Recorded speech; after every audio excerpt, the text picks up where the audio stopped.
Trên đây là viên đá Beryllium mang mã số 8464123333, hình dáng oval, dáng cắt được thực hiện tỉ mỉ, giúp viên đá tỏa sáng rực rỡ và tạo hiệu ứng chiều sâu lôi cuốn. Sắc trắng chủ đạo, điểm xuyết tông xanh lục dịu mắt, mang lại vẻ đẹp thanh cao, mới mẻ và cực kỳ bắt mắt dưới ánh sáng tự nhiên. Và trên đây là thông số chi tiết của viên đá.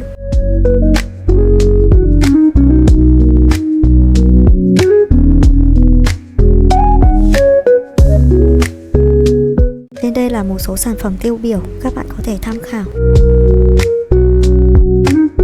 Nằm trong phân khúc những viên đá quý sở hữu sắc thái hiếm lạ, viên Beryllium xanh gây ấn tượng mạnh mẽ bởi sự pha trộn tinh tế giữa vẻ trong trẻo của sương mai và tông xanh lục đầy sức sống. Đây là viên đá dành cho những tâm hồn yêu thiên nhiên, tìm kiếm sự khác biệt tinh tế trong từng đường nét chế tác.